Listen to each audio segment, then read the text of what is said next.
Halo semuanya, nama saya Pramudio. Lalu di video kali ini kita akan belajar cara menggunakan Zoom dan juga mendownloadnya. Dan setelah Zoom ini saya akan mengajarkan cara menggunakan Google Meet. Karena dua aplikasi ini adalah dua aplikasi dalam web yang sangat membantu kita dalam untuk proses bekerja, especially di masa pandemi ini. Nah, pertama-tama kita harus menuju ke website ini, zoom.us. Zoom.us ini sangat baik karena this is the starting point of the Zoom application gitu. Nah, pertama-tama kita bisa pencet plans and pricing. Karena kita bisa melihat itu ada apa aja sih fitur-fiturnya. Nah, kita lihat di sini mereka punya ada yang berbayar dan juga yang free. Nah, di sini kita akan tutorial bagaimana cara menggunakannya free. Di yang free ini kita bisa nge-host kita 100 orang, 100 teman. Lalu unlimited group meetings yang tidak terbatas selama 40 menit. Lalu ada juga one-on-one meeting yang gratis, tidak ada limit. Dan juga akan dibantu juga dengan private dan group chat. Jadi nanti ketika sedang call, kita juga bisa mengetik tanggapan dan juga mungkin pertanyaan lewat grup chatnya yang tersedia di aplikasinya. Jadi yang pertama kita pencet saja yang free. Lalu kita masukkan tanggal lahir, let's say Januari 1, 2000. Setelah itu di bagian ini kita harus sign in. Nah, jika kita belum punya akun untuk bikin Zoom, kita bisa sign up dulu dengan masukkan email kita yang sudah kita buat. Atau juga kita bisa langsung menggunakan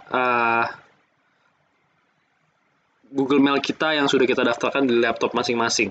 Jadi kalau di sini saya akan langsung sign in saja dengan Google saya.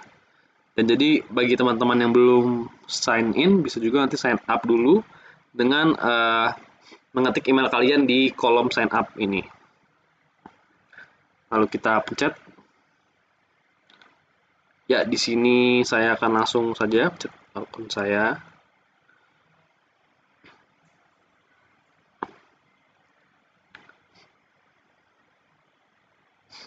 Ya, kita sudah masuk di bagian Zoom-nya. Nah, sekarang kita tuh sebenarnya ada banyak sekali yang kita bisa lakukan dengan aplikasi Zoom ini. Yang pertama kita bisa lihat jika kita punya, pertama itu adalah bagian profil. Kita bisa menyunting bagian profil kita dengan menambahkan foto, lalu nomor HP, lalu juga bahasa yang kita bicarakan, yang kita bisa gunakan, lalu time zone-nya juga, date format. Ini basically ini tanggal lahir, lalu ada juga time format kita mau gimana, dan juga personal meeting ID dan lain-lain, dan juga ada email, password, and everything else. Ya, Zoom itu juga bisa nanti bikin webinar, 30 minutes webinar, jadi banyak banget orang yang bisa join, sampai 10.000. Cuma nanti akan dibatasi jika yang free ini akan dibatasi dengan hanya 30 menit saja. Ya, kita langsung saja. Jadi untuk kita membuat meeting, itu ada dua cara. Yang pertama join meeting dan host a meeting. Join meeting itu maksudnya jadi kita join meeting orang yang dia sudah buat, dia sebagai host dari meeting tersebut. Jadi kita tinggal join saja via link yang biasanya disebarkan di grup-grup pembelajaran atau grup-grup diskusi. Atau misalkan grup-grup kerja gitu yang biasanya nanti untuk rapat mereka ngasih link rapat di grup chat. Nah, jadi let's say kita join meeting.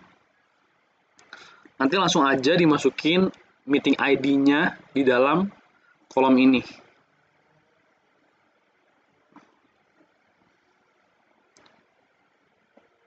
Nah, yang selanjutnya adalah host meeting. Jadi host meeting ini ada 3 fitur. Video nyala, video mati, dan hanya share screen only. Dan yang orang paling banyak gunakan adalah with video on. Karena ini nanti akan lebih fleksibel, kita bisa nyalain video, matiin video, dan juga menggunakan fitur-fitur Zoom lainnya. Nah, di sini ketika kita belum download aplikasinya, kita akan muncul ke screen ini. Dan menurut saya yang efektif adalah kita harus mendownload aplikasinya dulu, which is di sini, download now. Ini nanti adalah file downloadnya. Nanti kalian download dan setelah selesai kita langsung buka aplikasinya.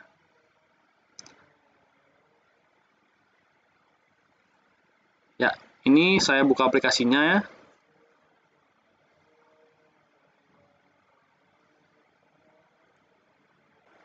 Ya, ini dia aplikasinya. Jadi setelah kalian selesai mendownload, langsung saja dipencet zoom-nya. Nanti akan muncul persis seperti ini. Jadi setelah kita pencet tadi, nanti akan muncul seperti ini. Jadi setelah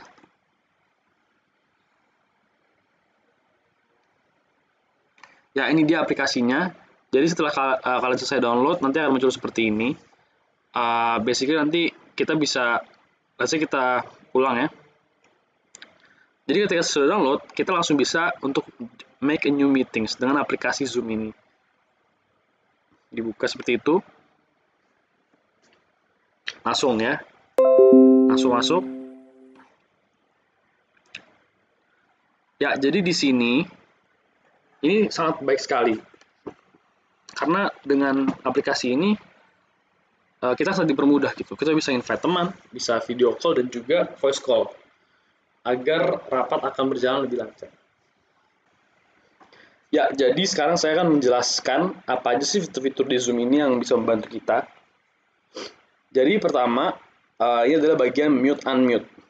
Ketika tulisan mute di mikrofon yang pojok di bawah ini, tandanya berarti kita sedang membiarkan mikrofon kita untuk bekerja. Jadi orang akan bisa mendengar suara kita.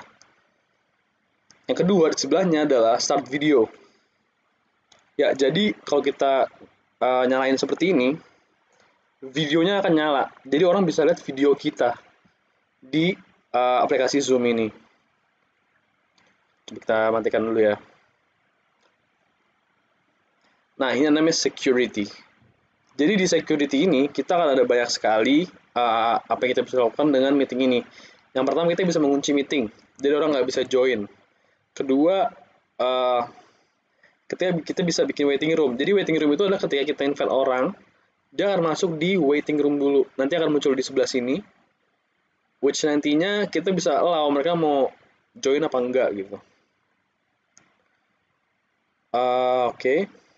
Dan sebenarnya kalau misalkan sama teman-teman untuk diskusi-diskusi ringan, menurut saya lebih enak kalau misalkan waiting room-nya di unchecklist aja. Karena ketika seperti itu nanti ketemanan join tinggal bisa join aja. Jadi nanti untuk menghapus kendala kalau misalkan yang nge-host meetingnya itu lupa untuk memasukkan temannya ke dalam Zoom meeting ini. Lalu ada juga fitur kita bisa mengizinkan teman-teman kita untuk melakukan aktivitas seperti share screen, chat, rename themselves, unmute themselves, dan start video. Jadi ini adalah default setting yang udah default, jadi menurut saya nggak perlu diganti. Dan nanti akan saya jelaskan satu persatu cara menggunakannya gimana. Nah, yang pertama adalah cara kita menginvite teman. Jadi di sini participants bisa dilihat bahwa baru saya aja yang ada di meeting ini. Nah, contohnya saya pengen invite teman nih. Gimana cara saya bisa invite teman? Jadi caranya adalah saya mencet invite. Lalu saya bisa copy invite link. Copy invite link ini basically saya bisa langsung nge-paste link invite yang akan saya berikan ke teman saya. Oke. Jadi ketika saya sudah copy invite link, yang saya lakukan next adalah yang kita bisa lakukan adalah langsung saja yang kita bisa lakukan adalah langsung saja untuk mengirim ke teman kita. Boom, seperti itu. Kalau saya kan via WA, jadi saya langsung drop aja di chat saya. Ya, jadi setelah kita bisa menginvite, nanti jika teman saya join, dia bisa muncul di link participants. Dan setelah itu nantinya kita bisa mengizinkan dia untuk masuk. Nah, yang kedua adalah fitur chat. Di fitur chat ini kita bisa langsung menulis apapun yang kita inginkan. Misalkan tes 1, tes 2. Nah, jadi nanti ketika ada misalkan seminar atau apapun yang sedang kita realisasikan, kita bisa langsung saja menaruh pertanyaan di kolom chat. Jadi nanti yang sedang presentasi bisa membaca juga di kolom chat tersebut. Jadi nanti pertanyaan yang kita lemparkan bisa langsung dijawab oleh yang bersangkutan. Oke, sekarang kita ke fitur selanjutnya. Jadi fitur selanjutnya itu adalah namanya share screen. Nah, jadi share screen itu adalah fitur di mana kita bisa ngepresentasiin presentasi kita. Jadi contoh aja, di video ini saya akan praktekin gimana sih caranya untuk share screen dan juga nanti kita bisa lihat perspektif dari kita gimana kalau misalkan lagi share screen. Nah, jadi saya akan coba untuk presentasi saya proker KKN ya contohnya. Oke, kita pencet share. Nah, jadi sekarang yang muncul adalah presentasi KKN saya. Nah, jadi di sini kalau misalnya kita gerakin slide-nya, itu yang akan orang lain lihat di screen-nya adalah screen dari kita. Karena kita lagi presentasi. Nah, jadi cara kita tahu gimana, oh saya sudah presentasi, sudah screen saya sudah terlihat oleh audiens adalah dengan cara ada logo-logo ini nih, yang warna hijau ini, ada tulisan you are screen sharing. Artinya adalah kita sedang membagikan screen kita kepada audiens. Jadi mereka bisa ngelihat. Jadi nanti kalau misalkan kita mau mute, kita bisa pencet. Kalau misalnya kita stop video, bisa stop juga videonya. Kalau kita mau ubah security juga bisa via atas dan juga kita bisa lihat list participants yang ada di Zoom call ini. Nah, lalu ini juga fitur chat. Nanti jadi ketika orang bertanya, kita bisa lihat di sini. Ini adalah ketikan yang saya tadi ketik. Jadi kita bisa lihat juga. Lalu annotate itu adalah kita bisa membantu menggunakan untuk kita bisa membantu presentasi kita sih basically ini. Kayak logo-logo, fitur-fitur yang bisa ngebantu presentasi kita juga. Lalu juga ada more di sini untuk recording on this computer. Jadi kalau misalkan pelajaran gitu, nanti kita juga bisa nge-record pelajarannya, maksudnya screen-nya. Jadi nanti kalau misalkan ada murid atau audiens yang pengen ngelihat pelajaran kita ulang, kita bisa ngirim aja recording filenya. Nah, ini penting banget nih. Jadi kalau misalnya kita play video, jangan lupa untuk pencet share sound. Karena kalau misalnya kita mainin video tapi kita pencet share sound, nanti orang bisa ngelihat videonya, tapi soundnya nggak muncul karena kita belum share sound. Jadi kalau misalkan kita presentasi nunjukin video, jangan lupa pencet share sound ya. Seperti itu. Jadi kalau misalnya kita lagi gerakin ini juga kelihatan semua. Jadi nanti ini adalah tools-tools yang kita bisa gunakan lah intinya untuk presentasi nanti. Ya, jadi saya baru aja stop sharing screen-nya. Di fitur selanjutnya ada namanya record. Jadi record ini adalah fiturnya mirip seperti share screen di mana kita bisa merekam screen kita, tapi kalau misalkan yang record di Zoom ini itu lebih fokus ke nge-record Zoom-nya sendiri. Jadi kita langsung chat aja ya. Recording in progress. Nanti ada suara seperti itu. Lalu juga ada tulisan recording kan di pojok kiri atas, artinya berarti Zoom kita sedang direkam. Jadi nanti ketika Zoom kita sedang direkam, yang terjadi adalah kita bisa mengirimkan file Zoom-nya ke orang yang kita pengen kirim. Kita bisa stop recording-nya di sini. Recording stopped. Yes. Nah, jadi yang satu lagi adalah reactions. Jadi reactions itu adalah seperti emoticons ketika kita sedang berbincang dengan teman. Jadi kalau misalkan sedang presentasi, lalu ada tanggapan yang diminta tapi secara besar, kita bisa aja nanti ngasih tanggapannya dengan menggunakan emoticons. Jadi kayak misalkan tepuk tangan. Nanti itu akan muncul di sebelah video kita yang sedang presentasi lihat. Lalu juga bisa kasih jempol, lalu logo ketawa, dan juga logo terpukau, dan juga logo seperti selamat, ucapan selamat gitu. Nah, kalau yang terakhir ini, yang paling kanan adalah apps. Apps ini sepertinya agak jarang dipakai sih sebenarnya. Jadi apps ini adalah basically adalah third party application yang bisa membantu dan mengenhance juga pengalaman Zoom kita. Jadi nanti ini bisa membantu. Tapi jujur saja so far apps ini agak kurang digunakan untuk meeting-meeting yang biasanya dilaksanakan. Kita juga bisa mengubah view-nya. Ada view gallery, immersive. Ini view-view. Ya guys, jadi setelah tadi aku jelasin semuanya, kayak itu udah fundamental bagian-bagian penting dari Zoom call. Jadi kalau misalkan uh, itu basic-basicnya tadi sudah aku jelaskan juga. Zoom tuh ada apa aja sih fitur-fiturnya, apa yang bisa mereka lakukan juga. Jadi untuk Zoom-nya sampai di situ dulu. Nanti jika ada pertanyaan bisa langsung ditanyakan ke aku juga via nanti subcore-ku. Jadi nanti dikabarin aja ya. Thank you ya guys. Dan setelah ini kita akan lanjut ke tutorial cara membuat Google Meetings. Thank you. Halo teman-teman, ini adalah bagian kedua dari video ini dan sekarang saya akan mengajarkan bagaimana caranya untuk menggunakan Google Meet. Jadi Google Meet sendiri itu adalah aplikasi dari Google yang menjadi kompetitor langsung dari Zoom dan juga Microsoft Teams. Dan Google Meet sangat populer digunakan oleh banyak kalangan karena bisa digunakan secara gratis. Jadi tinggal buka linknya dan langsung start the meeting. Jadi cara untuk menggunakannya, yang pertama ketik meet.google.com. Nah, setelah sudah mengetik ini, kita akan masuk ke dalam page-nya, page dari Google Meet, starting page.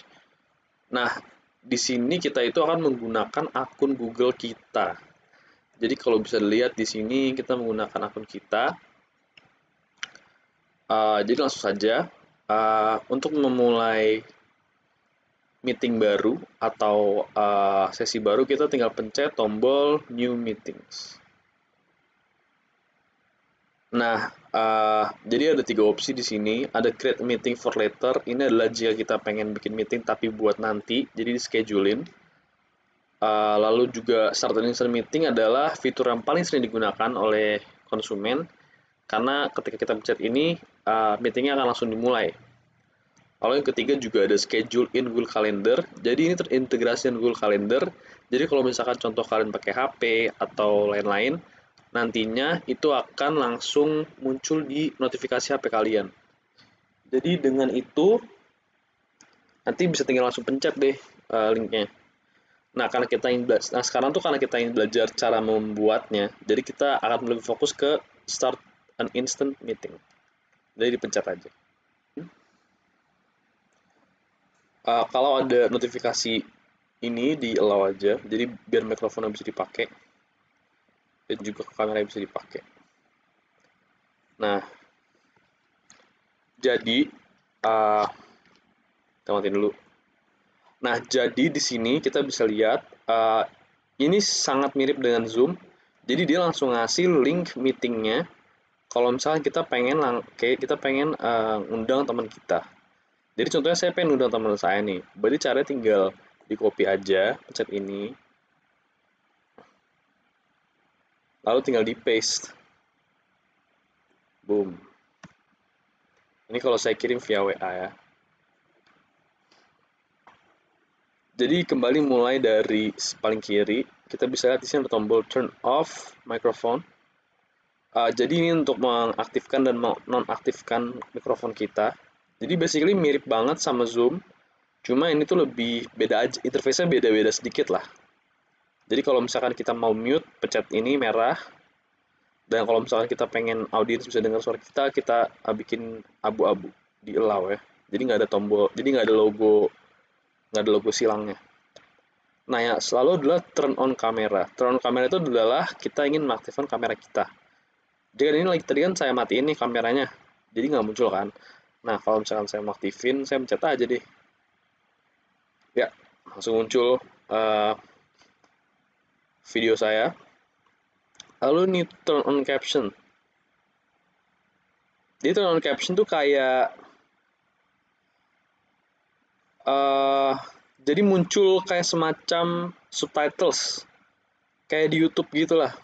Tapi ini kan versi Google. Jadi kan dua-duanya dipunyai oleh Google. Jadi mereka punya fitur caption ini. Ini ngebantu banget sih untuk kalau misalkan ada speaker dari English yang aksennya itu agak sulit dipahami, jadi bisa pakai caption. Jadi nanti Google akan otomatis mencoba untuk mentranslasikan ke dalam teks, ke dalam bentuk teks. Jadi nanti bisa mudah dipahami kalau misalkan ada speaker yang cara bicaranya agak susah dipahami. Lalu juga ada present now. Nah, present now ini adalah fitur di mana ini tuh mirip banget sama yang share screen dari Zoom. Jadi kalau kita pencet, misalkan a window. Nah, kalau misalkan pas kita lagi pencet ini, ada dua opsi kan. Entire screen kita atau satu window aja. Kalau misalkan entire screen kita, semua yang ada di screen kita sekarang ini bakal terekam. Dari kita pindah menu segala macam bakal terekam. Sedangkan kalau misalkan a window, kita pencet ini, nanti kita bisa milih nih apa yang mau kita pencet, window-nya yang mau kita tampilkan. Jadi contoh ya, aku pencet. Ya, jadi langsung aja entire screen, jadi biar lebih gampang. Jadi langsung aja allow. Nah, kalau misalkan sudah ada tulisan seperti ini, you are sharing your entire screen, berarti screen kita sudah ke-record nih. Berarti apapun yang kita lakukan itu akan muncul di screen audience. Nah, jadi contohnya kalau misalkan mau presentasi ya udah gampang aja, langsung kita buka kayak gini. Jadi langsung deh yang kita lihat nih, audience juga lihat. Sebenarnya agak sedikit lebih ribet dibanding Zoom, cuma Google Meet adalah opsi yang juga sangat bagus. Nah, kita bisa lihat di sini ya. Fiturnya juga nggak sebegitu banyak sih. Oke, kita stop. Nah, lalu juga ada menu lain-lain di sebelah sini, kita lihat. Ya, selanjutnya kita akan ke fitur lain, yaitu ada whiteboard. Whiteboard itu biasa digunakan buat coret-coret. Cuma kalau menurut saya, kalau misalkan mau lancar Google Meet-nya, biar nggak terlalu berat, laptopnya jangan sering dipakai. Pakai kalau pas perlu-perlu aja. Kalau misalkan change layout itu adalah nanti kalau misalkan ada banyak participants, kita bisa ngebentuk participants mau bentuknya kayak gimana, gambar-gambar yang kita lihat, gambar-gambar mereka. Kalau full screen tuh basically jadi full screen kayak gini, tampilannya sedikit berbeda, tapi fungsinya sama aja. Dan itu aja sih sebenarnya yang kita bisa lihat dari menu-menu tambahan ini.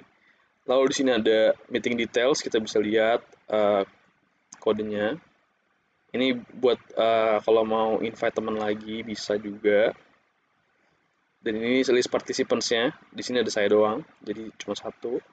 Dan ini juga ada fitur chat. Ini sama kayak Zoom, fitur chatnya bisa di chat juga. Terus terakhir tuh ada namanya activities ini activities yang kita gunakan tadi. Dan itu sih so far menurut saya yang kita bisa lihat dari Zoom dan Google Meet. Dua-duanya itu sebenarnya punya fitur yang sangat mirip dan juga mereka tuh sangat berguna bagi penggunaan sehari-hari, especially kalau misalkan dalam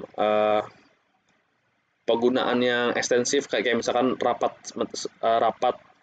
yang sangat berfrekuensi tinggi dan juga untuk meeting-meeting penting itu sangat berguna banget sih, apalagi dalam kondisi online ini. Semoga pelatihan basic standar ini bisa ngebantu para audiens yang dengerin dan nonton juga. Saya terima kasih banget. Saya minta kritik dan sarannya kalau misalkan ada yang kurang, dan kalau ada pertanyaan bisa banget ditanyain. Dan so far itu sih yang bisa saya sampaikan.